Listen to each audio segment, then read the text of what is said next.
Okay, and we are live on Facebook. And I can talk. All right. Our topic now is on spirituality and mental health. Yes, we are live. So mental health requires that we have a check-in. We interrogate ourselves.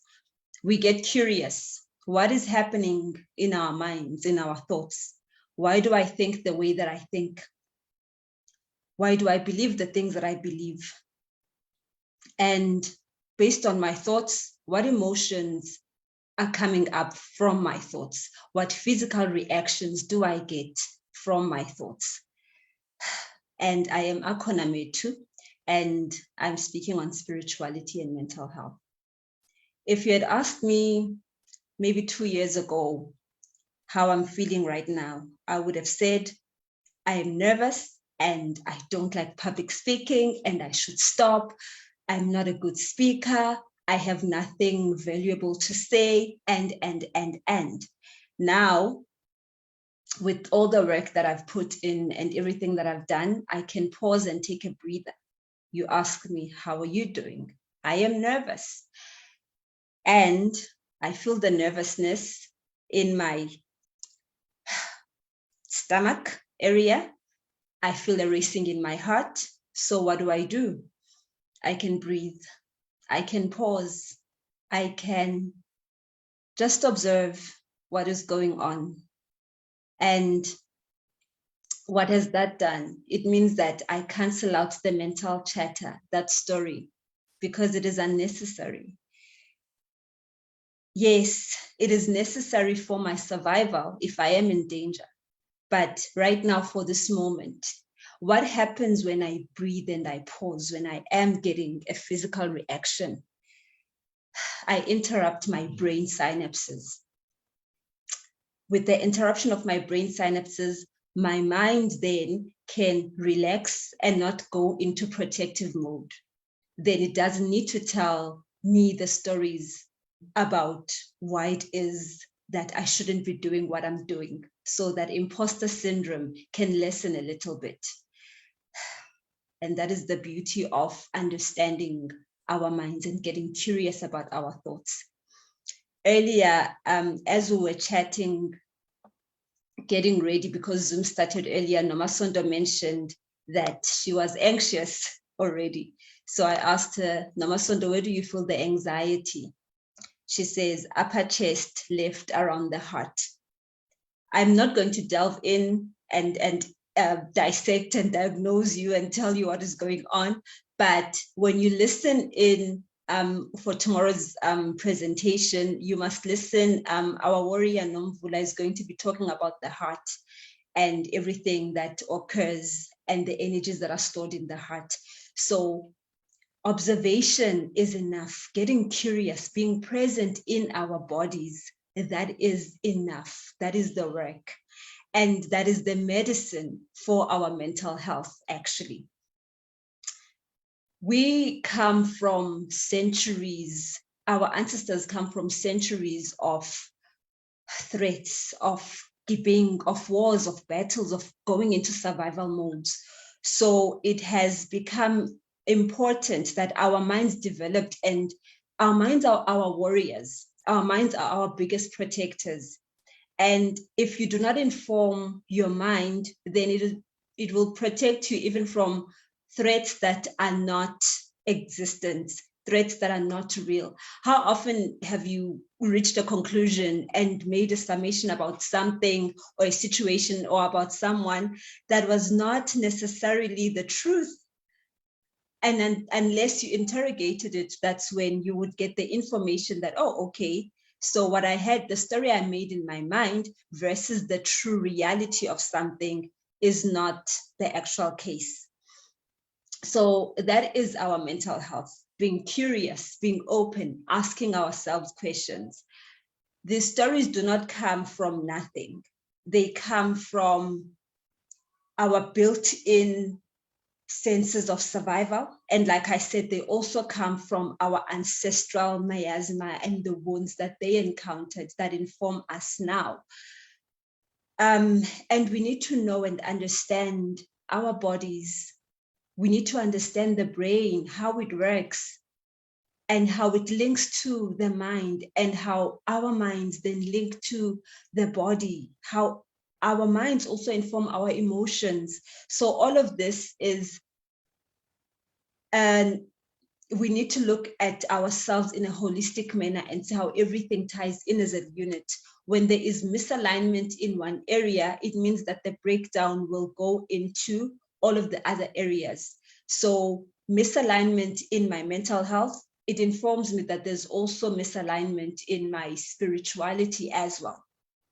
So whatever medicine that I apply to treat this physical ailment, to treat this mental ailment, it means that I also need to find ways to inform all of my other parts as well, that there is healing that is happening, and give each aspect of ourselves the space to integrate that healing as well.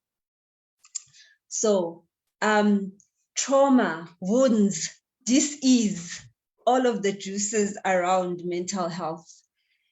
For me, my interest in mental health became very real in May. No, it was in April. Towards the end of April 2020, I had a psychotic episode, and the people who were involved and who had, everyone obviously close to me felt the impact of it, but the people who were heavily involved in it and who felt the impacts and who suffered as a result of that were my now almost 2-year-old son and my mother. It was not an easy journey for me at all, because my psychotic episode, it was not just informed by, it was not an isolated event. It was informed by my mental health based on the traumas I had experienced, probably over not just a period of time, but I had to link it back and understand what is psychosis, what brought it about, and at its roots, with all the knowledge that I had to come into and understand and seek a holistic medicine and understanding for it, I have come to understand psychosis as what happens and what occurs when you feel small and powerless. So for me, those were the gold. That's where I knew, okay, now I can understand what medicine to apply. When I feel small and I feel powerless, then the propensity of me getting a psychotic episode will be higher. So I went into, I checked myself into a mental health facility. I had a 10-day stay. I went into the, psychiatric medications. I was not an easy patient because I want to know the whys of everything. Why is it important? Why does this treatment make me feel this way? I do not like the way this makes me feel. So it is my curiosity that also is part of my healing. It is exasperating, yes, for someone who is not invested in giving you the time and space to ask the questions that you need to ask, but it is so important for me in getting my power back. Because for me, power speaks, it is knowing, it is information. So I need to understand what is going into my body. Why, for how long, what impacts is it having, not just physically, because if I have a physical reaction to this, then it means also biologically, there's something that it is breaking down. And also it means that spiritually as well, there is going to be, there's going to be a misalignment or a disconnection that is going to happen there. So I was not an easy patient, and I am glad for it. I am glad that I found the courage to now address the issue of wanting to shrink myself and feeling small and powerless. And I did that viscerally when I was in the clinic. And I got to experience all the other modalities of healing that were offered to me. And I got to question, why am I resistant to this kind of treatment and as opposed to this one? And in the hard moments, in the most difficult moments, what carried me through was when we give birth to our children, we always assume that the threat is outside, that we need to protect them from the outside world. So when I experienced that, the threats, I'm also part of what I need to protect my son from. I am now part of what I need to protect my ancestry from, because my mother is my ancestor, my living ancestor. So anything that I do, any hardship that I feel like I cannot face, it no longer just impacts me and ends there. It impacts the people who have gone before me. It impacts the person that I am nurturing in this lifetime. And it is going to impact future generations that will be coming through my lineage. So that was my very traumatic and healing introduction into the world of mental health. My psychiatrist at that point kept on asking me, oh, is there a history of mental health in your family? Is there somebody who has ever experienced this? Have you ever had any, psychotic or mental issues when you were in your 20s? Because my case baffled him. According to what he learned through the textbook, I should have experienced mental health issues from a young age into my 20s. And now in my 30s. So when I told him the story of, no, it is not just an isolated mental health issue, there's also spiritual elements that come into it.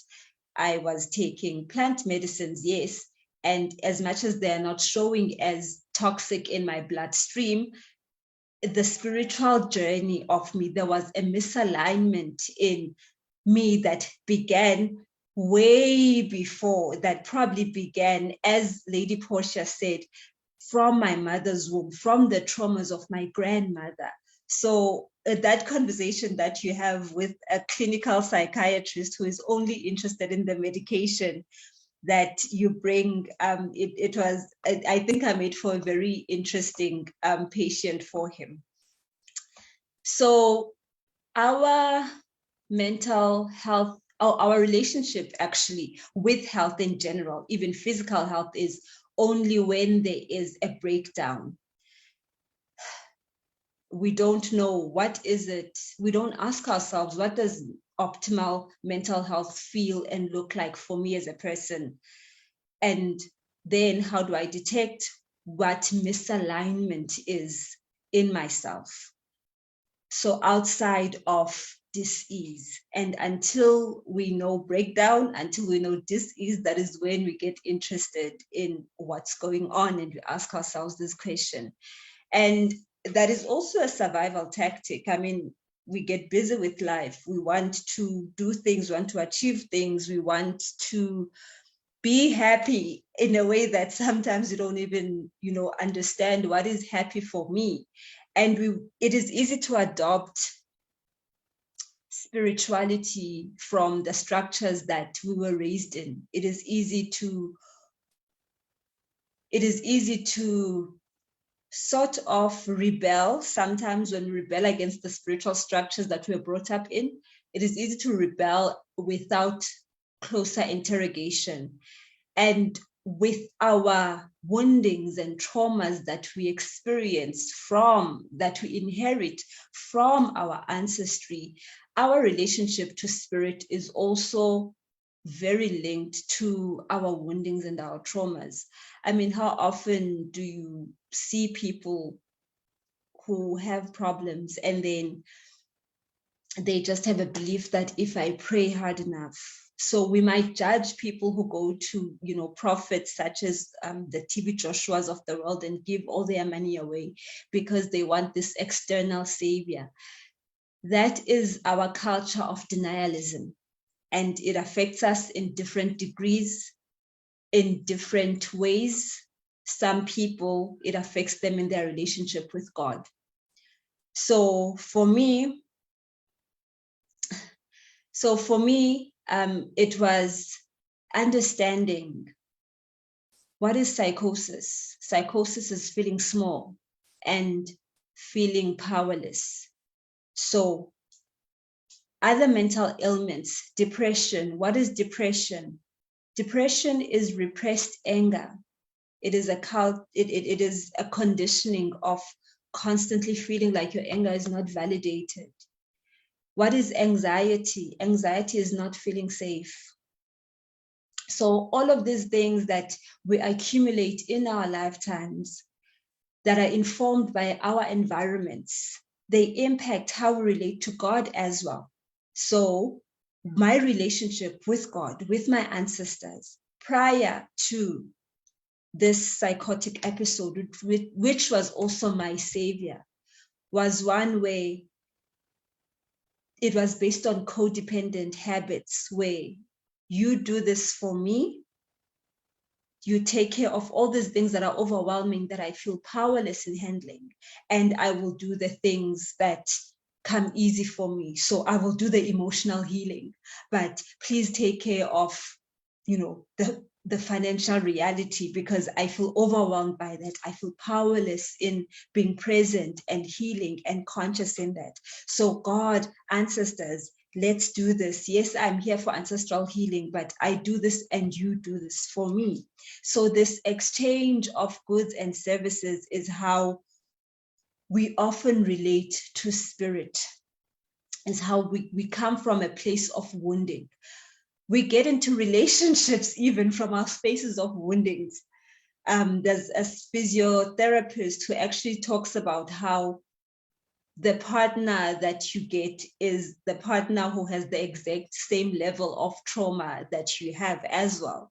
And can you imagine that? How often it's easy for us to judge the trauma in other people and not see it in us? How it is easy for us to see the problem externally and not see it in ourselves. The mirror effect. It is difficult to look in the mirror and see me. It is difficult for me to look at that man who agitated me at the market and not see my wounds around. Oh, I was triggered when I spent so much money. It is difficult for me to not judge and, look at the mother with the screaming toddler, whereas I also have dysregulated emotions when it comes to handling some aspects of the tantrums I see. So what is our healing? Where is our medicine? Our medicine is in curiosity. Our medicine is in reclaiming our power. It is in asking ourselves these questions. It is breaking this culture of denialism in ourselves before we demand it externally.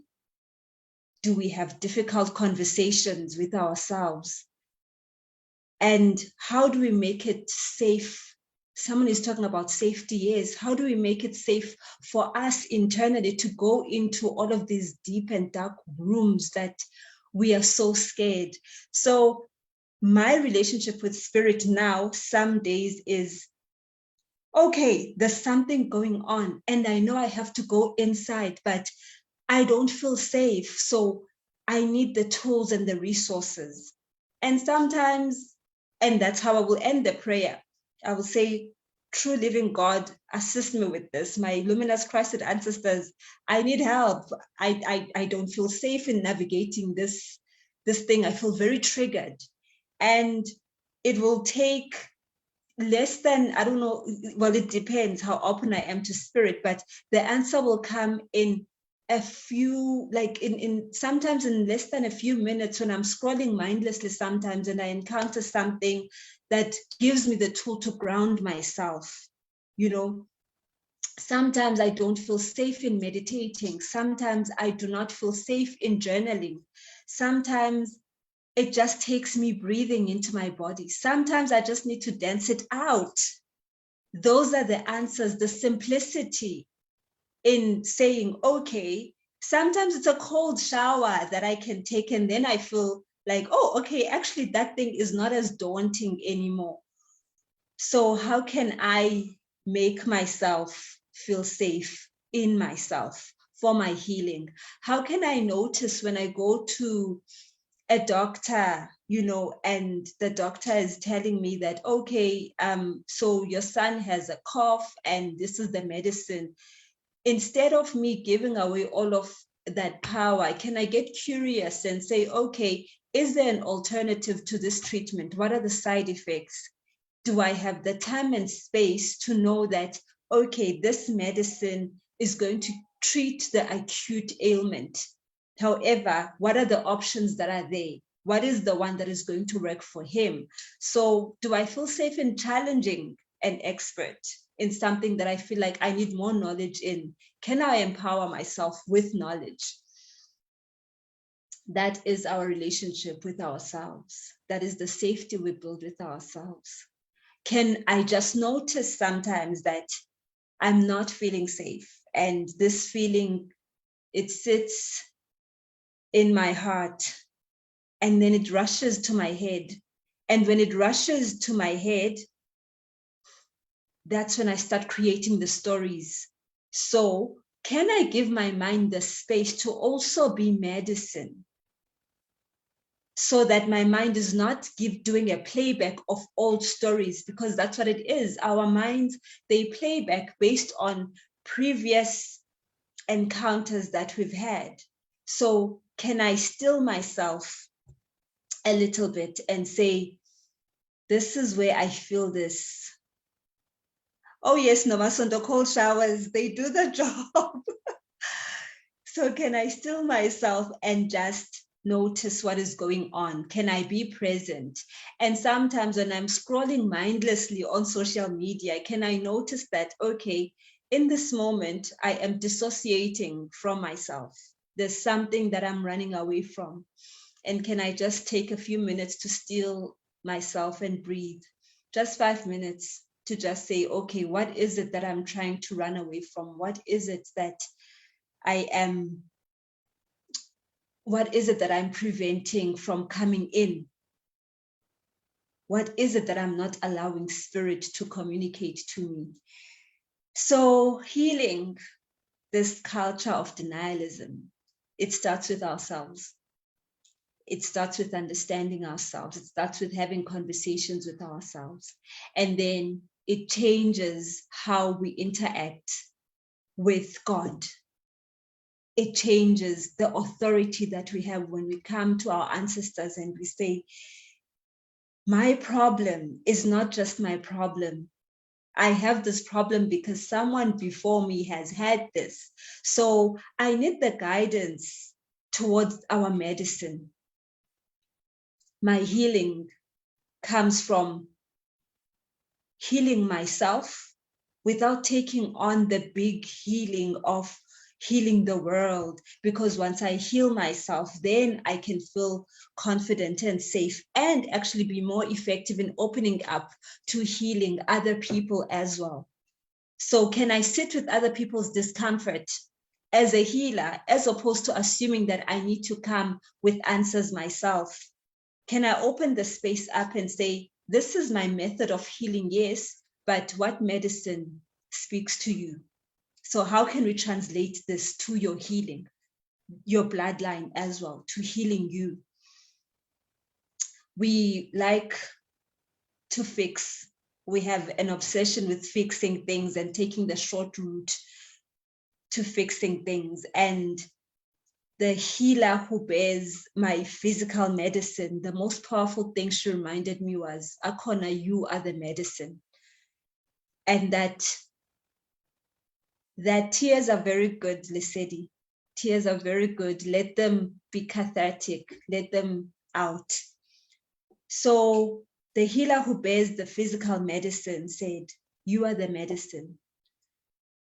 And that's when I knew that I can no longer just go to her and say, oh my gosh, this is happening. And then sometimes I'll go to Joy with a problem and she's like, okay, this is what you need to do. And I'm like, I thought you were going to clear it for me energetically. And that's where then I see myself in doing these things and seeing how effective I am and how effective it's been when Joy says, do this, do that, do that. And then I come back and I say, that did work. Then I feel more empowered. Then I know I can hold space actually for other people as well, as opposed to expecting that I'm going to give them the medicine, on a silver platter. They can also ask themselves, ask their ancestry on what is the medicine. How do I regulate my nervous system? Guys, you don't understand how important it is for us to understand that our triggers are where we need to apply our most compassion, our love, our ability to sit with the discomfort of feeling something and wanting to react in a fight, flight, freeze, or please. Before I go into this, what medicine can I give myself? Can I sit with the discomfort of not knowing? Can I sit in a space where I ask Spirit to bring the answer to me? The discomfort of not knowing is also one of the things we want to rush into. That's why we want to fast track solutions, because it is uncomfortable to sit and say, I don't know. So can I allow God to bring me answers that are unfamiliar, that are unexpected, that lend me? Can I trust the answers so that they elevate me and they ascend me to timelines and to experiences, to new joys, that, to new levels of love that I did not even anticipate? And can I offer this medicine to the people who come to me as well? Because we come to heal each other. That is what we're here for. So every encounter is an opportunity for us to heal. It is an encounter for us to grow. It is an encounter for us to raise the consciousness of not just ourselves, the consciousness of our ancestors who came before us, and the consciousness of the world going forward.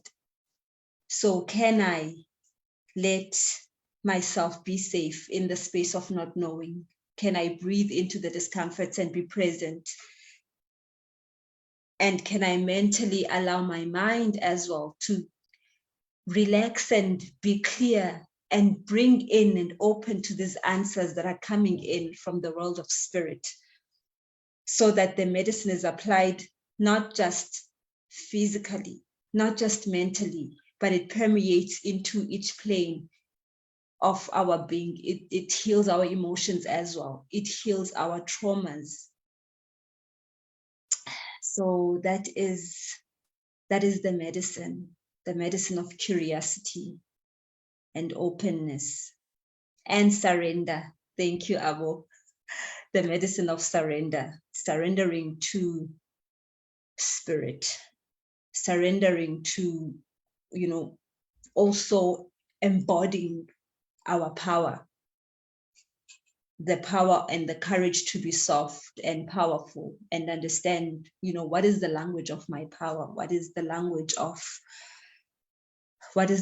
of my spirit when it is not at ease? What is the language of my mind when I'm not at ease? What is the language of my body when it is not in a space of alignment? Those are the questions we get. The more questions we ask, the more we allow ourselves to open and allow spirit to come in and answer and give us miracles. That's how we open up to miracles, through a space of not knowing. And I hope you enjoyed this transmission. I'm now going to look at the chats and see what questions you might have. Let's see. Oh yes, cold showers. Okay, so how can we separate the difference between mental health and spiritual awakening? How can we separate the difference between mental health and a spiritual awakening initiation? So mental health is an ongoing process. So like I said, mental health it's informed by what are my triggers on a daily basis, when I know myself, when I'm feeling at my lowest, what happens. So the mental health, the relationship you have with your mind is the one that informs you. So if I'm not speaking lovingly to myself, for example, that's what I know. That is definitely not a spiritual awakening initiation in isolation. That is me going in and finding out that this is a mental health issue. So if I have a pattern of always going into victim mode, for example, when something happens and I go into victim mode and I shrink myself, or I have an outburst and I lash out at people, if I get so triggered that violence comes easily for me, whenever I hit a rough spot and suicide is something that comes to me, if I am in my daily dealings, I, want to domineer and dominate a situation, I want to exert myself forcefully, then that is a mental health issue. And then that is when you can deal with that.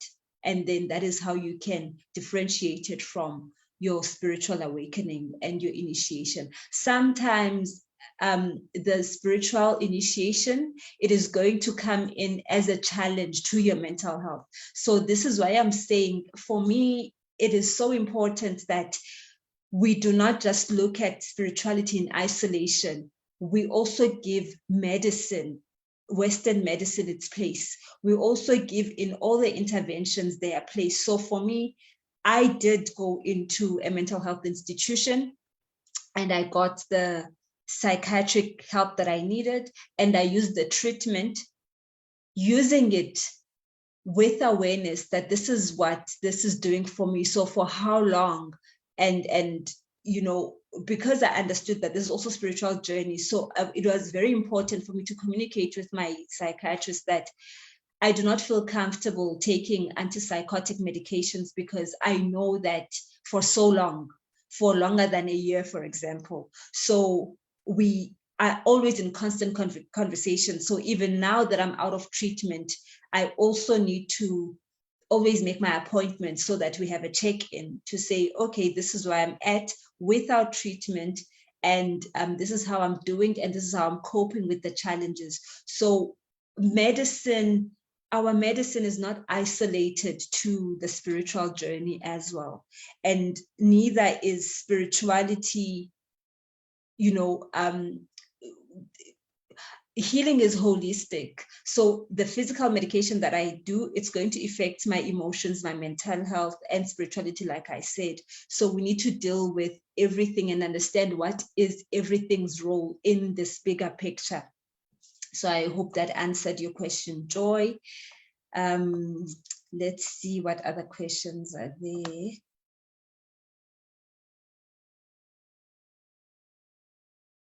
Thanks for... Oh, yes. Can you expand on what you alluded to earlier about plant medicine pre my psychotic episode? Okay, so I was, or rather I have always had an interest in natural medicine. So over Western medication for anything, like if I have a flu, instead of Corenzo C, I would rather take the cayenne pepper and lemon. So with plant medicine, it wasn't, it was traditional plant medicine, like the traditional roots. I was in the Eastern Cape at the time, and my my medicine woman at the time, she was like a Xhosa woman who does not know what ayahuasca is or anything. So she gave me the medicines to open me up, to heal the physical ailments that I had, as well as to, strengthen the link with my ancestry. So I don't actually have the names for them, especially in English, of what it is that was administered at the time. But what I do know is, like, I was also journaling at the time. So like there was like, I literally, it opened, like my mind was, there was so much information coming in. And based on my mental state, based on, you know, also the predisposition to feel small and powerless, there were a lot of fears as well that were coming up to the surface. So that's the, like the medicine that I was using was what also exacerbated these probably latent things that, you know, I had been repressing and pushing back and not addressing. Okay, how may I go about regulating my nervous system? Nervous system regulation. Wow, there is a lot of information that you can find on YouTube, on Google, on nervous system regulation. So the tools that work for me are actually like physical tools. So it'll be like simple exercises, such as, literally there's this one where you can just open yourself up and you face, your eyes look at a corner of a room and you just breathe in for about 5 seconds, and the yawning that happens, or the swallowing, and it just releases your vagus nerve. So what we're working with when we regulate our nervous system is also the vagus nerve. So you can go to Google and research and find out about vagus nerve. It's VAGUS, I think, vagus nerve, and that's the main nerve that also that links the body with the brain. So that's the biggest nerve in our brain that links to the parts of our brain that will inform our triggers. So say I am feeling triggered and I'm feeling, you know, all of these things rise. When I do that quick exercise of, you know, be it breathing, be it, you know, doing the physical exercise, be it even the cold shower, because cold showers, they work. You know, you are the one who made me take cold baths, Miss Joy, for so long. So they work and they regulate your nervous system. There's so many tools. Test out what works for you. They are safe. So there's a lot of information that you can find that is going to give you safe exercises to use. Let's see, another, is there any other question? Yeah, I think I addressed them all. Yeah, there's no, oh yes, how may I go about? Oh, okay, I answered it. Okay, so I hope you guys enjoyed this. Thank you so much for allowing me the space. And I hope that we can give ourselves the presence to heal ourselves, to be safe in ourselves before we seek out the safe attachments and creating the safe healing spaces for others. It all starts in here. The medicine is in curiosity. So let's ask ourselves the questions. Let us break the culture of denialism. And yes, you can start by actually buying bath salts, guys, and regulating yourself with bath salts, with bath milks, with body oils. Please go, you can go to my store. It's called Off the Earth, and purchase this lovely scents that literally awaken your body and remind it of its innate healing powers. Before I did this, because I was so nervous, I actually took a bath using my salts and my oils and everything, and created that safe environment for myself. So you can find the Off the Earth store on Instagram, and you can connect with me also on Instagram. My handle is Akona without an Akona _ without _ NH. And that's where we can connect. There's lots of offerings I'll be bringing in this year. Okay, no, let me not say lots. There's one that I will be doing this year once my partner, who is still refusing that we are ready for this work, where we will be creating a space to ask ourselves, to create the safe space to have difficult conversations in our relationships. with our children, with ourselves, with our partners. So look out for that. Yes, I look forward to serving. Thank you so much.